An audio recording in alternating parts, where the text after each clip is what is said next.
안녕하십니까. 날씨가 많이 풀려서 낮에는 이제 봄 날씨를 넘어서 초여름 날씨가 된 것 같습니다. 코로나 기세가 좀 꺾였다고 하는데 조심을 해야 할 것 같습니다. 우리 어거스틴 목사님까지 걸리고 또 청년부 세진 목사님도 이렇게 걸렸다고 합니다. 지난주는 시니어 목사님들이 고생을 하셨는데 말씀에서는 사단 마귀가 우는 사자같이 이렇게 대상을 가리지 않고 이렇게 시험한다고 했는데 코로나도 마찬가지인 것 같습니다. 빨리 건강이 회복되기를 기도합니다. 제가 좀 리허설이 많이 부족한데 하나님께서 은혜 주시기를 기도합니다. 요절 말씀 같이 읽고 시작하겠습니다. 22절 시작. 성령이 비둘기 같은 형체로 그의 위에 강림하시더니 하늘로부터 소리가 나기를 너는 내 사랑하는 아들이라 내가 너를 기뻐하노라 하시니라. 오늘 말씀은 예수님이 공생애를 시작하시기 전에 메시아로서 준비하신 일이 무엇인가를 가르쳐 줍니다. 첫째는 요한에게 세례를 받으심으로 하나님의 아들로서의 정체성을 나타내셨습니다. 둘째는 마귀의 시험을 받으시는 내용으로 메시아로서의 사명을 수행하기 위해 반드시 마귀의 시험을 통과하셔야 함을 가르쳐 줍니다. 마귀는 지금도 사명인의 삶을 출발하고자 하는 젊은이나 또 장년이나 노인이나 할 것 없이 무작위로 찾아와 시험을 합니다. 이 시간 말씀을 통해 마귀의 시험에서 승리하는 비결이 무엇인가를 배우고 하나님을 기쁘시게 하는 인생을 살 수 있기를 기도합니다. 21절 상반절을 보십시오. 성령 충만한 요한의 회개 메시지에 수많은 사람들이 요단강으로 가서 세례를 받았습니다. 마가복음에 보면 온 유대 지방과 예루살렘 사람이 다 나왔다고 되어 있습니다. 마치 CPR 검사를 받기 위해서 사람들이 줄을 길게 이렇게 서 있는 것처럼 많은 사람들이 세례를 받으려고 서 있었고 예수님도 거기서 이제 순서를 기다리며 서 있었습니다. 사실 이 요한의 세례는 죄사함을 받게 하는 회개의 세례이기 때문에 죄가 없으신 예수님이 굳이 이렇게 하실 필요가 전혀 없어 보입니다. 세례 요한도 자기는 오실 메시아의 신발끈을 풀기도 감당치 못한다고 했는데 자기 앞에 서 계신 예수님으로 인해 심히 놀랐을 것입니다. 마태복음에서는 내가 당신에게 세례를 받아야 할 터인데 당신이 내게로 오니까 하며 예수님을 말렸습니다. 그때 예수님은 이제 허락하라. 우리가 이와 같이 하여 모든 의를 이루는 것이 합당하니라고 하셨습니다. 모든 면에서 예수님은 얼마든지 독자적으로 역사를 이루어 가실 수 있었지만 먼저 세례 요한을 보내신 하나님의 뜻에 순종하고자 하셨습니다. 또한 예수님은 죄가 없으시지만 죄인과 같은 모양이 되셨습니다. 하나님의 아들이 죄인의 자리로까지 낮아지신 것입니다. 죄인들과 함께 하실 뿐만 아니라 죄인들의 모든 더럽고 추한 죄짐을 몸소 짊어지시고 멸시와 조롱, 채찍과 굵은 대목이 기다리고 있는 그 십자가의 길을 가시고자 하신 것입니다. 자신의 삶과 목숨을 온전히 십자가의 제단 앞에 들이시고자 결단하신 것입니다. 세례를 받으신 예수님은 기도하셨습니다. 우리는 예수님이 어떤 기도를 하셨는지 알 수는 없습니다. 하지만 중요한 것은 공생애를 기도로 시작하셨다는 것이고 하나님께서 예수님의 기도에 응답하셨다는 사실입니다. 그러면 예수님이 기도하실 때 어떤 놀라운 일이 일어났습니까? 21절 하반절과 22절을 같이 읽어보겠습니다. 시작. 하늘이 열리며 성령이 비둘기 같은 형체로 그의 이에 강림하시더니 하늘로부터 소리가 나기를 너는 내 사랑하는 아들이라 내가 너를 기뻐하노라 하시니라. 첫째로 하늘이 열렸습니다. 지금까지는 인간의 죄로 인해 하늘이 닫히고 하나님과 인간 사이의 관계가 단절되어 있었습니다. 그러나 중보자 예수님의 기도로 하늘 문이 열렸습니다. 이로써 우리에게 구원과 영생의 복을 누릴 수 있는 길이 열리게 된 것입니다. 지난 3월에 경북 울진에 큰 산불이 발생해서 축구장 4,700개 면적을 이렇게 태웠다고 합니다. 불타고 있는 것이 지옥에 이렇게 불바다와 같았다고 했습니다. 여기에 이제 헬기가 40대 또 소방차가 230대가 이렇게 물을 퍼 부어도 꺼지지가 않았습니다.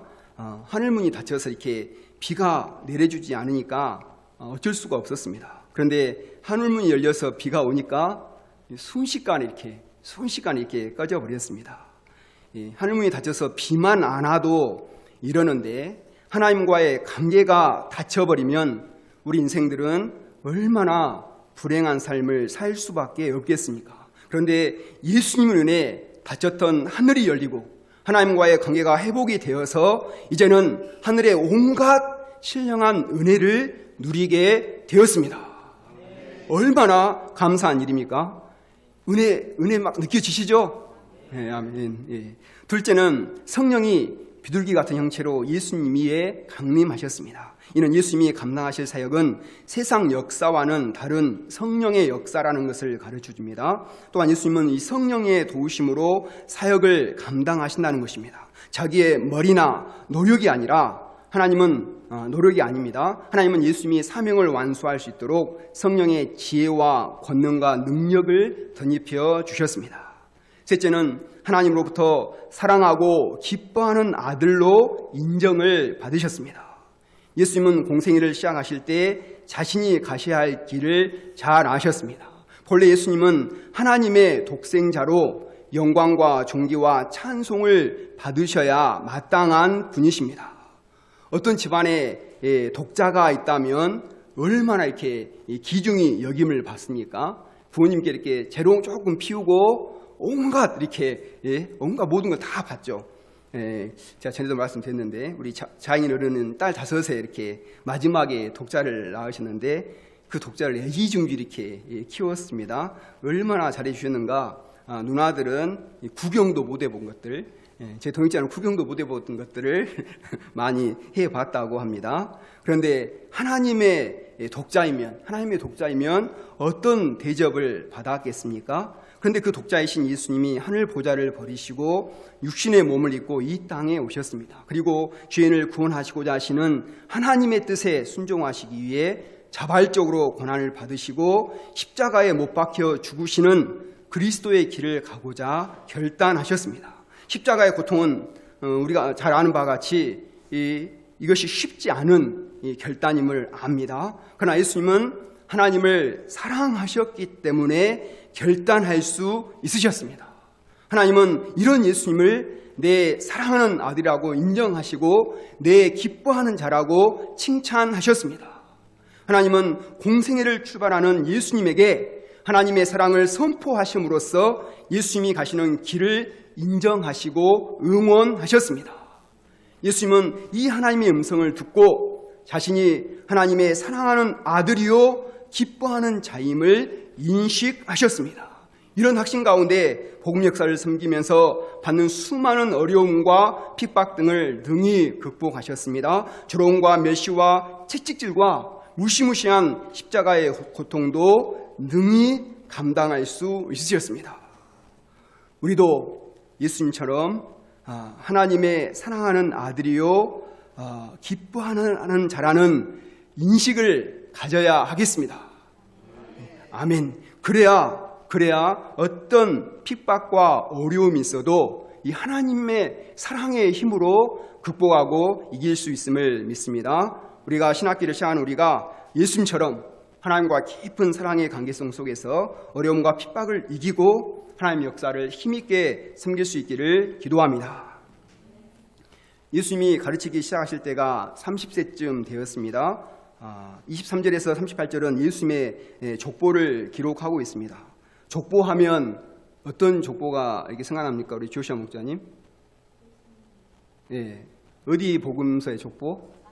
마태복음 1장의 족보가 생각이 납니다. 그래서 성경을 처음 읽고자 이렇게 시작한 사람들을 이렇게 힘들게 한 근데 그 마태복음 1장의 족보는 어디서부터 시작한지 아신가요? 아브라함부터 시작해서 예수님까지 내려오지만 누가복음의 족보는 반대로 예수님에서부터 시작해서 38절을 보면 그 위는 에노스, 셋, 그 위는 아담이요, 그 위는 하나님까지 거슬러 하나님까지 닿게 됩니다. 이것은 예수님이 첫 아담의 실패를 만회하러 오신 둘째 아담이라는 것을 말해줍니다. 또 예수님의 족보가 아브라함에서 끝나지 않고 온 인류의 시초인 아담까지 올라간 것은 예수님이 유대인들만이 아니라 온 인류를 위해 오신 만민의 구주라는 것을 말해줍니다. 4장 1절에서 2절 상반절을 보십시오. 예수님께서 요단강에서 요한에게 세례를 받으시고 성령의 충만함을 입어 요단강에서 돌아오셨습니다. 그 직후에 예수님은 광야에서 40일 동안 성령에 이끌리시며 마귀에게 시험을 받으셨습니다. 시험에는 이렇게 세 가지가 있습니다. 테스트, 트라이얼, 템테이션. 테스트는 실력을 알아보는 것이고 중간고사, 기말고사고, 트라이얼은 환란을 통해서 이렇게 주시는 연단입니다. 그리고 템테이션은 유혹으로서 이렇게 사람을 타락시키는 겁니다. 본문에 나오는 시험은 유혹입니다. 유혹은 남을 깨어서 정신을 어지럽게 하거나 그릇된 길로 빠지도록 하는 것입니다. 그래서 본문을 보면 마귀는 예수님을 깨어서 그릇된 길로 빠지게 하고자 안간 힘을 썼습니다. 마귀라는 호칭은 히브리어 사탄에서 나온 말입니다. 사탄은 비방자, 유혹자, 대적자라는 뜻을 가진 존재로 교만하여 하나님의 영광을 가로채고자 한 타락한 천사라고 성경은 말하고 있습니다. 마귀가 하는 일은 하나님을 대적하고 사람들을 비방하고 유혹하여 그릇된 길로 빠뜨리는 것입니다. 영어 단어 라이브, 제가 말씀하면서 보는데 라이브라는 단어는 삶, 살다, 생명, 하나님과 관련된 단어죠. 목장님 넘기지 마세요. 이 단어를 바꿔버리면 뭐가 되는지 알아요? 네, 그죠. 눌러보세요, 목장님. 라이브를 바꾸니까 이불이 되는 겁니다. 모르셨죠? 네, 저도 몰랐어요. 라이브 좋은 단어인데 바꿔버리니까 이렇게 악이 되더라고요. 사단은 하나님의 그 모든 생명, 선한 의도, 사랑, 말씀을 뒤집어서 악을 행하도록 하고 관계성을 파괴하여 죽게 만듭니다. 그러면 예수님이 공생애를 시작하시기 전에 이 마귀에게 시험을 받으신 데에는 어떤 뜻이 있습니까? 먼저는 아담의 실패를 만회하기 위함입니다. 첫사람 아담은 사단의 유혹에 넘어가서 하나님의 말씀에 불순종함으로 타락했습니다. 그래서 모든 인간의 불행이 여기서 시작되었습니다. 아담의 범죄로 인간은 사단의 종노릇을 하다가 죽고 영벌에 처하게 되었습니다. 예수님은 이런 인간을 구원하시기 위해 이 땅에 오신 메시아입니다. 그러므로 사단과의 싸움에서 반드시 승리함으로 아담의 실패를 만회하시고 메시아로서 자격을 입증받아야 합니다. 또한 시험받는 우리를 도와주시기 위함입니다. 예수님은 우리가 광야 같은 세상을 살아가면서 받을 수 있는 모든 시험을 친히 받으셨고 그 시험에서 능히 승리하셨습니다. 그러므로 예수님은 우리의 연약함을 이해하시고 우리를 능히 도우실 수 있습니다. 군대에서 이렇게 훈련 받을 때를 돌이켜 보면 교관이 이렇게 먼저 이렇게 이론을 설명하고 나와서 이제 조교 앞으로 하면 누가 나옵니까? 시범 조교가 나옵니다. 시범 조교. 그래서 군대 가면 모든 게 새롭고 어렵습니다. 그런데 이 시범 조교가 그 이제 동작들을 멋지게 이렇게 몸으로 보여주면 그 눈들 보세요. 눈 초롱초롱하게 보고 있잖아요. 그 조교만 잘 따라서 하면 어렵지 않게 동작들을 익힐 수 있습니다. 예수님은 이 땅에 우리가 똑같은 육신을 입고 오셔서 우리가 어떻게 마귀의 시험을 이길 수 있는지를 온몸으로 직접 보여주셨습니다. 우리가 예수님만 따라하면 어떤 마귀라도 이길 수 있는 것입니다. 그러면 예수님은 마귀에게 구체적으로 어떤 시험을 받으셨습니까? 이제 1라운드입니다. 1라운드. 마귀는 가장 먼저 예수님의 배고픔을 이용하여 떡 문제로 예수님을 시험했습니다. 2장 하반절과 3절을 보십시오. 예수님은 광야에서 40일 동안 아무것도 잡수시지 않으셨기 때문에 몹시 줄이고 지치셨습니다. 이는 40일간 금식은 인간의 의지로 견딜 수 있는 극한 상태입니다. 보통 사흘만 굶어도 하늘이 노랗게 보이고 모든 것이 먹을 것으로 보입니다. 저는 이제 금식 기도를 잘 하지 않는데 군 제대할 때 이렇게 3일간 이렇게 금식 기도를 했는데 정말 모든 것이 이렇게 먹는 것으로 보이고 특히 뭐가 힘든지 아신가요? 먹는 것도 보는 것도 하는데 냄새가 힘들더라고요. 냄새. 먹는 냄새가 딱 나와버리잖아요. 다 이렇게 포기하고 내려가 버리더라고요. 그래서 힘들었습니다. 우리 요한나 목사님 이렇게 사흘 굶으면 다 먹을 것으로 이렇게 보이지 않으신가요? 그래서 속담에도 사흘 굶어 담 넘어가지 않을 자가 없다고 하였습니다. 유대의 광야에는 돌이 많기 때문에 예수님의 눈에는 이제 이 돌들이 맛있는 이렇게 떡으로 보였을 것입니다. 바로 이때 마귀가 친구처럼 찾아와서 속삭였습니다. 내가 만일 하나님의 아들이거든 이 돌들에게 명하여 떡이 되게 하라. 마귀는 내가 만일 하나님의 아들이거든 라는 가정법을 사용함으로써 예수님을 충동을 시켜서 말려들도록 유도하였습니다. 내가 하나님의 아들이 아니냐? 그런데 아들이 배고프다니 말이 되냐? 내가 만일 하나님의 아들이라면 그 능력으로 먼저 먹는 문제를 해결해야 되지 않겠니? 하고 아주 이렇게 속삭이듯이 친구처럼 이야기를 하는 것이었습니다. 그러면 이 마귀의 시험에는 어떤 함정이 숨어 있는 것입니까? 극한 굶주림의 문제를 먼저 해결하고 난 후 메시아의 사명을 감당하라는 이 시험은 아주 매우 합리적인 것처럼 보입니다. 그러나 마귀의 이 시험 속에는 하나님이 맡기신 사명에 충성하고자 하는 사람들에게 먼저 현실에 부딪힌 물질 문제를 해결하는 일에 그 삶의 우선권을 집중하게 만들어 버리는 교묘한 함정이 숨어 있습니다. 그래서 이러한 마귀를 듣는 순간부터 인생의 우선권은 현실 문제, 물질 문제를 먼저 해결하는 것으로 향하기 시작합니다. 그러나 현실 문제, 물질 문제는 보십시오. 한 번 해결한다고 끝이 납니까? 그러지 않죠. 물질 문제는 계속 아마 우리 죽을 때까지 계속 물질 문제는 따라올 것 같습니다.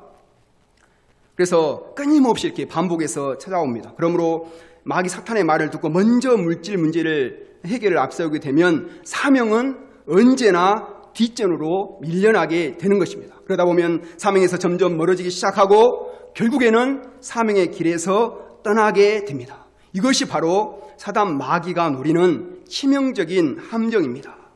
또 이 시험 속에는 예수님으로 하여금 메시아의 능력을 가지고 물질 문제 해결에 집중하게 하고자 하는 의도가 숨어 있습니다. 만일 그랬다면 순간의 배고픔을 면할 수는 있겠지만 인간의 죄 문제를 해결하러 오신 영적인 메시아가 아니라 경제적인 메시아가 되었을 것입니다. 예수님의 사역은 육신의 차원으로 전락하고 말았을 것입니다. 예수님은 떡을 위해 오신 메시아, 물질적인 풍요를 가져다주는 신인 만몬이나 바알신과 다를 바가 없게 되어버립니다.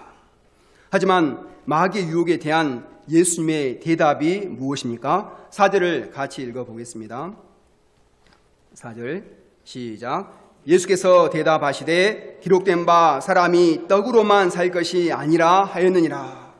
이 말씀은 사람이 사는데 떡도 필요하다. 그러나 떡만으로 사는 것은 아니다라는 뜻입니다. 여기서 기록된 말씀은 구약 성경 신명기 8장 3절을 이야기하고 있습니다. 3절 말씀도 한번 같이 읽어보겠습니다. 메시지에는 2, 3절 나와 있는데 앞에 보시고 3절을 움직이겠습니다. 시작. 너를 낮추시며 너를 줄이게 하시며 또 너도 알지 못하며 내 조상들도 알지 못하던 만나를 내게 먹이신 것은 사람이 떡으로만 사는 것이 아니요 여호와 입에서 나오는 모든 말씀으로 사는 줄을 내가 알게 하려 하심이라. 우리는 그동안 민수기 말씀을 통해서 40년 광야 생활 동안 매일 하늘에서 하나님께서 매일 신령한 음식인 만나를 내려주시고 또 목말라 할 때는 반석에서 물을 내주신 하나님을 배웠습니다. 옷과 신발도 헤어지지 않고 심지어는 그들이 죄를 짓는 순간에도 하나님은 하루도 굶지 않게 하셨습니다. 죄를 짓는 순간에는 이제 좀 이렇게 스탑할 수도 있잖아요. 그러나 죄를 짓는 순간에도 매일매일 이렇게 만나를 내려주셨습니다. 그들이 살아가는 데 필요한 것들을 신실하게 공급해 주셔서 사람이 떡으로만 사는 존재가 아니라 하나님의 말씀대로 사는 존재요, 하나님의 말씀에 순종하면 살 수 있는 존재라는 것을 깨우쳐 주셨습니다. 예수님은 극심한 배고픔 가운데서도 이 말씀을 기억하시고 하나님의 능력을 배고픔을 사용하는데, 해결하는 데 사용하지 않으셨습니다. 이로써 인간은 떡으로만 사는 존재가 아니라 하나님의 말씀으로 사는 존재라는 것을 분명히 나타내셨습니다. 예수님은 먹는 문제, 장래 문제로 염려하는 제자들에게도 믿음이 적은 자들아 책망하시며 너희는 먼저 그의 나라와 그의 의를 구하라. 그리하면 이 모든 것을 너희에게 더하시라고 말씀하셨습니다. 배가 고파 줄여 있는 백성들에게 처음에는 오병이어 기적을 통해 먹을 것을 배불리 주셨지만 백성들의 관심이 계속 빵에 집중이 되자 더 이상 빵을 주시지 않으시고 썩을 양식을 위하여 일하지 말고 영생하도록 있는 양식을 위하여 하라고 인생의 방향을 바꾸어 주셨습니다. 오늘날 많은 사람들은 먹는 문제를 가장 앞세우고 있습니다. 얼마나 많은 사람들이 사람이 떡으로만 사는 존재라는 이 마귀에게 속아서 떡을 구하는데 인생을 다 허비하고 있는지 모릅니다. 적지 않은 신자들도 마귀에게 속아서 물질주의 가치관으로 살아갑니다. 그러면서 하나님께 대한 믿음을 잃고 정작 중요한 영혼을 빼앗겨 버립니다. 하나님께서 맡겨주신 사명은 전혀 감당하지 못한 채 살아가다가 일생을 마칩니다. 사실 우리가 떡 문제에 매이기 시작하면 투잡, 쓰리잡을 해도 끝이 없습니다. 하지만 사람은 떡으로만 사는 존재가 아닙니다. 반드시 하나님의 말씀으로 살아야 하는 영혼의 소유자입니다. 먹기 위해 사는 존재가 아니라 사명을 위해 사는 존재입니다. 창세기 1장에 보면 하나님께서 사람을 지으시고 먼저 사명을 주시고 그 다음에 먹는 문제를 해결해 주셨습니다. 이 시간 우리는 먹는 문제보다 사명이 우선한 것을 알고 먼저 사명에 힘쓰는 자들이 될 수 있기를 기도합니다. 마귀는 첫 라운드에서 예수님께 여지없이 패했습니다. 그러나 전열을 가다듬고 새롭게 두 번째 라운드에 도전했습니다. 마귀는 예수님을 높은 곳으로 이끌고 올라갔습니다. 그리고 순식간에 천하만국을 보여주며 예수님을 유혹했습니다. 어떻게 유혹했는가 한번 같이 한번 읽어볼까요? 6, 7절 시작. 이르되 이 모든 권위와 그 영광을 내가 네게 주리라. 이것은 네게 넘겨주는 것이므로 내가 원하는 자에게 주노라. 그러므로 내가 만일 네게 절하면 다 내 것이 되리라. 와, 이 말 들으면 이렇게 솔깃하지 않는가요? 천하 만국의 영광과 권위가 얼마나 대단합니까? 한 나라의 최고 통치자인 대통령의 권세와 영광만 해도 대단합니다. 그래서 저는 요즘 당성인이 청와대에 들어가지 않고 이렇게 국방부 건물에 들어간다고 해서 국방부를 옮기라고 하니까 하는 것을 보고 와, 이렇게 권세가 이렇게 정말 이렇게 대단하구나라는 이렇게 생각이 들었습니다. 그래서 권세가 있는 사람은 이렇게 죄를 지어도 이렇게 무죄 선고가 내려지거나 처벌을 받지 않습니다. 이런 권세가 있으면 목에 힘을 주고 폼나게 이렇게 살 수 있을 것 같습니다. 그런데 마귀는 천하 만국의 모든 권위와 영광을 자기가 주고 싶은 사람에게 줄 수 있다고 합니다. 그러므로 자기한테 절만하라는 것입니다. 절 한번 하고 이렇게 쉽게 얻을 수 있다면 절하고 싶은 유혹이 안 생깁니까? 저는 무등산에 올라가서 이렇게 시내를 이렇게 딱 내려다보면 옛날에 목전 보면 양동시장 옆에 무슨 건물인지 아신가요? 금호 생명빌딩. 그 당시는 제일 높았죠. 그래갖고 와, 저거 있는 사람 얼마나 이렇게 좋을까. 만일 절을 해서 저 건물주만 될 수 있다면 한 번이 아니라 이렇게 몇 번이라도 할 수 있겠다라는 생각이 이렇게 들었습니다. 그런데 마귀는 이렇게 천하 만국을 보여주면서 유혹을 하였으니 얼마나 이렇게 물리치기 힘든 제안이겠습니까? 그러나 여기에는 두 가지 무서운 마귀의 계략이 숨어 있습니다. 첫째는 경배의 대상 문제입니다. 마귀는 세상 권세와 그 영광이 자기에게 속한 것이므로 그가 원하는 자에게 줄 수 있다고 말합니다. 근데 이게 사실입니까? 아닙니다. 거짓말입니다. 마귀에는 우리에게 결코 세상 영광과 권세를 줄 수 없습니다. 이 세상은 전능하신 하나님의 통치권 아래에 있기 때문입니다. 그럼에도 불구하고 마귀는 자신이 마치 줄 수 있는 것처럼 위장하고 자신에게 경배하기만 하면 이 모든 것들을 주겠다고 거짓 약속을 남발합니다. 결국 마귀가 노리는 것은 우리가 하나님을 경배하고 섬기기보다 마귀를 경배하고 섬기도록 하는 데 있습니다. 사람들은 세상 권세와 명예와 부를 얻기만 하면 행복하리라 생각하고 마귀에게 절합니다. 불법을 저지릅니다. 그러나 그 결과는 언제나 비참합니다. 둘째로 쉬운 방법으로 얻으라는 것입니다. 예수님은 메시아로서 장차 만유를 통치할 권세와 영광을 얻어야 하셨습니다. 그런데 그 방법이 어떤 방법입니까? 예수님의 하나님의 방법은 십자가를 통해서 인류 구속 역사를 완성하신 후에 얻으실 수 있었습니다. 십자가를 통한 영광, 이것이 예수님에게 두신 하나님의 뜻이었습니다. 예수님은 이를 위해 십자가의 길을 가고자 세례를 받으셨습니다. 그런데 십자가의 길은 어떻습니까? 생각만 해도 끔찍합니다. 그래서 예수님도 할 수만 있다면 십자가를 지고 싶지 않아 하셨습니다. 이런 예수님에게 마귀는 힘들게 십자가를 지지 말고 쉽게 자기에게 절만하라는 것입니다. 십자가를 지지 않고 쉽게 일을 이루도록 하는 것처럼 큰 유혹이 되는 것은 없습니다. 우리가 신앙생활 할 때도 가장 유혹이 되는 것이 뭡니까?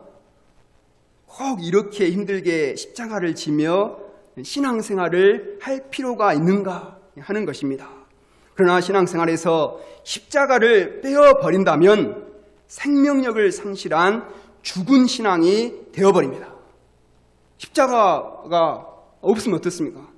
저도 십자가가 없으니까 정말 생명력이 이렇게 많이 상실한 것을 느낍니다. 십자가가 없이는 결코 부활의 영광에 이를 수가 없습니다. 십자가 안에 생명이 있고 은혜가 있습니다. 오늘날에도 사탄은 끊임없이 우리로 하여금 쉽고 편안하게 순식간에 세상 영광에 이르도록 부추기고 있습니다. 그러나 성경은 어디서도 편하고 쉽고 순식간에 영광에 이룰 수 있다고 가르치지 않습니다. 눈물을 흘리며 씨를 뿌려야 기쁨으로 거둔다고 가르치지 놀면서 뿌리는데 많이 거둔다고 가르치지 않습니다. 한 알의 밀알이 땅에 떨어져 죽어야 많은 열매를 맺을 수 있다고 가르치지 떨어지지도 않고 죽지도 않은데 많은 열매를 맺을 수 있다고 가르치지 않습니다. 자기를 부인하고 자기 십자가를 지며 예수님을 배워야 예수님의 좋은 제자가 될 수 있지, 자기 하고 싶은 대로 다 하는데 예수님의 좋은 제자가 될 수 있다고 가르치지 않습니다. 그러면 예수님은 이 시험을 어떻게 물리치셨습니까? 8절을 같이 읽어보겠습니다. 시작. 예수께서 대답하여 이르시되 기록된 바 주 너희 하나님께 경배하고 다만 그를 섬기라 하였느니라. 예수님은 단호한 자세로 사단의 유혹을 물리치셨습니다. 단호하게 물리치셨습니다. 예수님은 경배의 대상은 하나님 한 분뿐이심을 분명히 밝히셨습니다. 그리고 다만 그를 섬기라, 이 말씀의 뜻이 무엇입니까? 하나님께 복종하고 하나님께서 주신 방법대로 살아가겠다는 말씀입니다. 하나님이 주신 십자가의 길을, 어떤 어려움과 아픔이 있을지라도 십자가의 길을 가겠다는 것입니다. 우리도 주 나의 하나님께 경배하고 다만 그를 섬기리라 단호하게 결단한다면 어떤 마귀의 유혹에도 흔들리지 않을 줄을 믿습니다. 마귀는 예수님이 두 번이나 이렇게 말씀을 이용해서 자기의 시험을 이렇게 물리치는 것을 보고 마지막 세 번째 시험은 어떻게 있겠습니까? 말씀을 이용해서 시험을 했습니다. 그래서 예수님을 이끌고 예루살렘 성전 꼭대기로 올라갔습니다. 성전은 모리아산, 해발 750m 모리아산 위에 이렇게 세워졌는데, 거기서 기드론 시내 골짜기는 135m로 내려다만 봐도 현기증이 이렇게 난다고 합니다. 마귀는 예수님을 이렇게 높은 곳에 데려가서 내가 만일 하나님의 아들이어든 뛰어내리라고 했습니다. 그리고 즉시 시편 91편 11, 12절 말씀을 인용해서 하나님이 천사를 보내어 손으로 받들어서 발이 돌에 부딪히지 않고 사뿐히 내릴 수 있도록 하실 것이라고 하였습니다. 이렇게 되면 예수님은 이제 슈퍼맨이 되고 표적을 좋아하는 유대인들로부터 메시아로서 쉽게 인정을 받을 수 있을 것 같았습니다. 이 시험은 하나님의 말씀을 인용했기 때문에 그럴듯하게 보여서 영적으로 분별하기 힘듭니다. 하지만 이 시험은 하나님의 사랑과 능력을 의심해 보도록 함으로써 하나님과의 관계성을 파괴시키고자 하는 데 목적이 있었습니다. 그럼 예수님께서는 이 시험을 어떻게 물리치셨습니까? 12절 말씀을 같이 읽어보겠습니다. 시작. 예수께서 대답하여 이르시되 주 너의 하나님을 시험하지 말라 하였느니라. 이는 어떤 상황 속에서도 하나님의 사랑과 인도하심에 대한 불신을 허용하지 말라는 뜻입니다. 자신의 유익을 위해서 하나님을 이용하지 말라는 것입니다. 하나님은 우리의 사리사욕을 충족시켜 주시기 위한 도깨비 방망이가 아닙니다. 하나님은 사랑과 신뢰의 대상이지 시험의 대상이 아닙니다. 경배하고 믿고 순종해야 할 대상이지 따져보고 계산해보고 믿을 것인가 믿지 않을 것인가 선택하는 그런 기호품이 아니라는 것입니다. 만약에 우리 아이들이 부모를 시험 대상에 올려놓고, 만약 제 삼형제가 저를 이렇게 대상에 올려놓고 내 부모가 맞는지 맞지 않는지 테스트해보고 내가 해달라는 대로 해주면 참 부모이고 안 해주면 가짜 부모다. 또 이전에 아빠가 분명히 말씀하시기를 제가 말하면 뭐든지 다 해준다고 하지 했잖아요. 이렇게 그 말 했거든요. 이렇게 말하면 내가 다 해주겠다. 근데 그걸 꼬투리로 해서 계속해서 자기 이속을 이렇게 채우고자 한다면 이런 올바른 그 도리가 아닐 것입니다. 여기서 우리는 사단의 유혹 방법과 유혹을 물리치시는 예수님의 자세를 생각해 볼 필요가 있습니다. 사단은 모두 왔는데 이렇게 무섭게 왔습니까? 그러지 않죠. 친구처럼 예수님을 위하는 것처럼 교묘하게 가장을 하고 다가왔습니다. 떡을 먹고 주름배를 채워라. 세상 영광과 권세를 누려봐. 만인의 스타가 되어봐. 전부 좋은 거 아닙니까? 예? 모두 예수님을 유익되게 하고 예수님을 영광스럽게 하고 아주 매력적인 유혹들입니다. 그러나 예수님께서는 어떻게 대답하셨습니까? 기록하기를 사람이 떡으로만 살 것이 아니라 기록하기를 주 너희 하나님께 경배하고 다만 그를 섬기라 하였느니라. 말씀하시기를 주 너희 하나님을 시험하지 말라 하였느니라. 예수님은 모두 말씀의 권위를 앞세웠습니다. 사단은 한사코 인간을 부각시키고 우리 인간의 유익을 강조하였습니다. 그러나 예수님은 하나님의 영광을 우선시하고 하나님의 뜻을 앞세우고 하나님 섬기는 것을 중시하였습니다. 지금도 이 갈등은 계속되고 있습니다. 하나님이냐 인간이냐, 말씀이냐 물질이냐, 복음주의냐 물질주의냐, 하나님 영광이냐 내 영광이냐. 에덴 동산에서 아담을 유혹했던 사단은 똑같은 방법으로 예수님도 유혹했습니다. 그리고 지금 우리도 똑같은 방법으로 유혹하고 있습니다. 우리는 사단의 유혹에 대해서 과연 어떻게 대답해야 하겠습니까? 저희들이 하나님 말씀, 하나님 중심, 말씀 중심, 또 십자가 중심의 분명한 가치관을 가지고 사단의 유혹을 단호하게 물리칠 수 있기를 기도합니다. 또 자세히 보면 예수님은 마귀가 시험할 때마다 대여하거나 타협하지 않고 무엇으로 물리치셨습니까? 하나님의 말씀으로 물리치셨습니다. 예수님에 있어서 하나님의 말씀은 진리의 시금석이고 이성에 있어서 최종 판단 기준이 되었습니다. 우리의 지혜나 결심과 의지로는 사단 마귀의 시험을 이길 수 없습니다. 그러나 우리의 마음과 영혼에 하나님의 말씀을 깊이 간직할 때 우리는 그 말씀을 성령의 검으로 사용하여 마귀를 대적할 수 있고 승리할 수 있습니다. 마귀의 시험을 이길 수 있는 유일한 무기는 성령의 검인 하나님의 말씀밖에 없습니다. 우리가 사탄 마귀와 싸워 승리할 때 우리의 내면과 영혼은 더욱 강건하여집니다. 사탄 마귀와 싸우는 영적인 전쟁이 없이는 승리의 기쁨도 없고 승리의 면류관도 없습니다. 주님의 은혜와 축복은 시험을 대적하고 승리하는 자에게 주어집니다. 성경은 말씀합니다. 같이 한번 읽어보겠습니다. 베드로전서 시작. 근신하라 깨어라 너희 대적 마귀가 우는 사자같이 두루다니며 삼킬 자를 찾나니 너희는 믿음을 굳건하게 하여 그를 대적하라. 오늘날 마귀의 유혹은 거세지만 이미 승리하신 예수님께서 능히 우리를 도우시기에 우리도 예수님처럼 승리할 수 있음을 믿습니다.